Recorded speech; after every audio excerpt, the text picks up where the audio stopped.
Good housing. It's dry. Good living. Where else? Beechwood dry. Didn't keep the air though.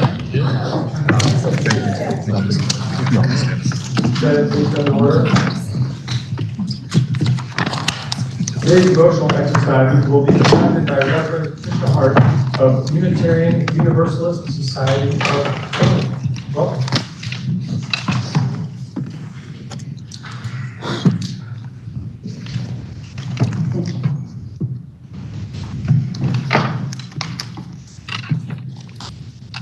Hello, Hello. I'm Patricia Hart.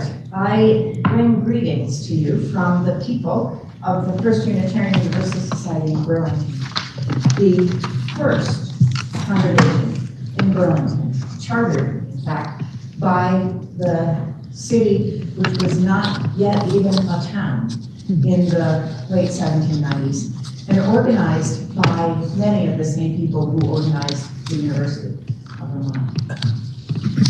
In 1816, they built the tall red brick meeting house, which still stands there at the top of Church Street, looking out, a beacon of truth and goodness and welcome and all that good stuff. When I first arrived at that congregation, a number of people wanted to tell me a story about one of my predecessors, the Reverend Joshua Young, who was the minister there in the 1850s. Joshua Young was an abolitionist. He had lived in Boston before he came to Burlington during the time when the fugitive slave law was passed in 1850. He was deeply opposed to that law, to slavery, and advocated for the complete ending of the laws that made it legal for human enslavement to happen in our country. There's no doubt that the congregation knew that Joshua Young was an abolitionist when they called him to be their minister. It's less clear what they thought about his support for John Brown, the radical abolitionist who believed that by sparking a slave revolt, that slavery would end and the country would be spared a war. Joshua Young did support John Brown. And you remember the story after the failed raid at Harper's Ferry. John Brown was caught and tried and convicted and hung, but his body was brought north to Vermont, in fact, and then across Lake Champlain to a little town called North Elba, where John Brown's farmstead was. This was a secret because of fear of sabotage of the train. So Joshua Young found out about this the day that John Brown's body was there. And the story that people wanted to tell me was how he raced south from Burlington. He found a ferryman, convinced him on a December stormy night to take him across the lake. He borrowed a horse and rode all night long, Joshua Young did, to get to the farmstead of John Brown's family for the burial. And because there was no clergy there, Joshua Young did the service. He officiated at the gravesite, and he prayed for John Brown and with John Brown's widow. That's the story that I was told, but it turns out it didn't end there. By the time Joshua Young got back to Burlington a couple of days later, this story had hit the newspapers. The whole story about how he got there and about the praying at the gravesite. Praying apparently was especially hard for people to take in because, of course, John Brown was a criminal. He was a convicted criminal. How could our minister pray for this man?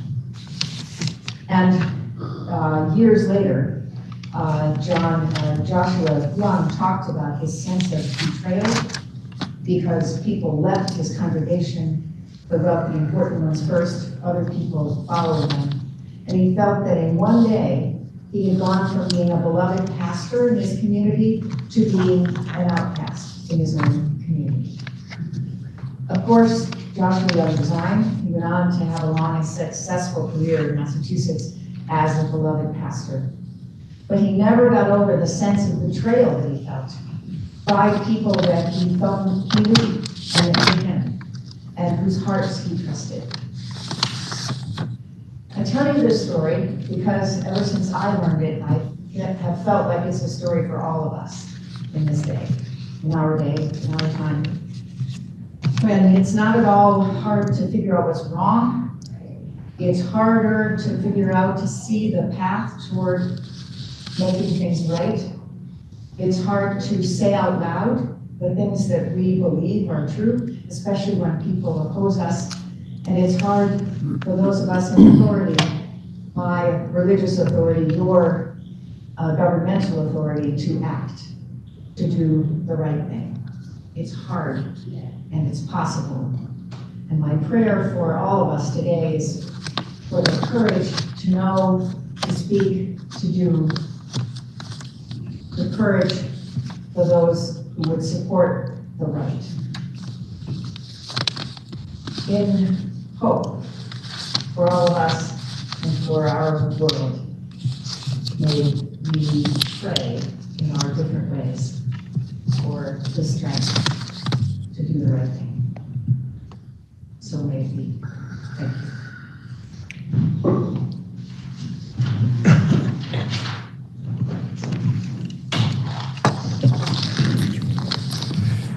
Thank you. Thank you. Are there any announcements?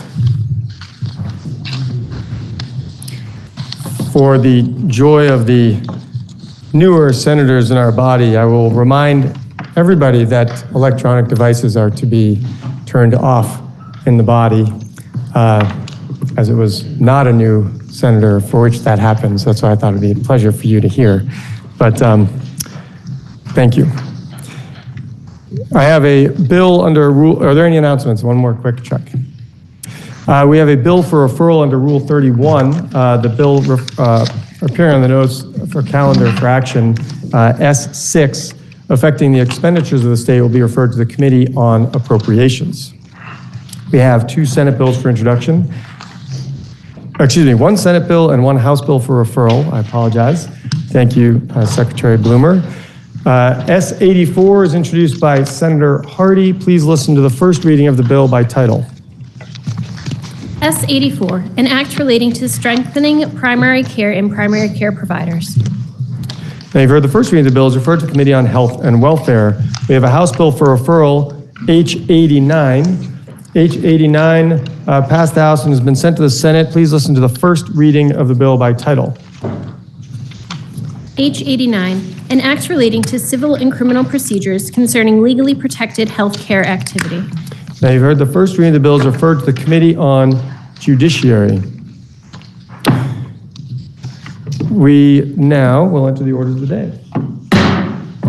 We have up for action S54. Third reading was ordered yesterday. Are there any amendments before third reading?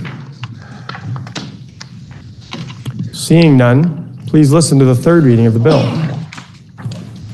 S54, an act relating to individual and small group insurance markets. Now you've heard the third reading of the bill. The question is, shall the bill pass? Are you ready for the question? Bless you. If so, all those in favor, please indicate by saying aye. Aye. Those opposed indicate by saying nay. The ayes have it, and you have passed S54. That completes the orders of the day. Senator from Chittenden Central. Thank you, Mr. President. Pending announcements, I would move that the Senate stand in adjournment until 1 p.m. Thursday, February 16th. Senator from Chittenden Central has moved that the Senate stand in adjournment until 1 p.m. Thursday, February 16th. Pending announcements. Are there any announcements? Senator from Addison. Mr. President, Senate Natural Resources, and then you meet tomorrow morning at 9 a.m. Senator from Chittenden Central. Thank you, Mr. President. Senate Government Operations will meet today at 1:30. Senator from Washington. Thank you, Mr. President. Senate Finance will meet at 1:30. Senator from Bennington. Thank you, Mr. President. Senate Education will meet at 1:30. Senator from Chittenden Southeast. Thank you, Mr. President. A reminder to Senate Economic Development, we will meet at 8 a.m. tomorrow. We have a bill to finish. Senator from Essex. Thank you, Mr. President. Senate institutions will meet 15 minutes after the fall of the gavel. Senator from Bennington. President, the Senate Judiciary will meet at 8:45 tomorrow morning. Senator from Windsor. Good afternoon, Mr. President. Tonight you have a real treat. Barn Opera is performing at Farmers Night at 7:30. It would be normally a treat because they're going to be singing some of our most favorite solos, duets, and ensembles, some of the greatest musical composers ever, from Mozart to Donizetti, Strauss, Verdi. It's going to be wonderful, but especially wonderful is that our own Senator Lyons' daughter, Helen, who many of us have gotten to know as the host of VPR Classical, is going to be singing. And so I encourage you all to come and hear Helen's magnificent voice and those of her 3 other colleagues who are going to be singing. It should be a real treat, and I hope you'll join me. Are there any other announcements? Seeing none, the senator from Chittenden Central has moved that the Senate now stand in adjournment until 1 p.m. Thursday, February 16th. Are you ready for the question? If so, all those in favor, please indicate by saying aye. Aye. Those opposed indicate by saying nay. The ayes have it, and the Senate will stand adjourned until Thursday, February 16th at 1 p.m.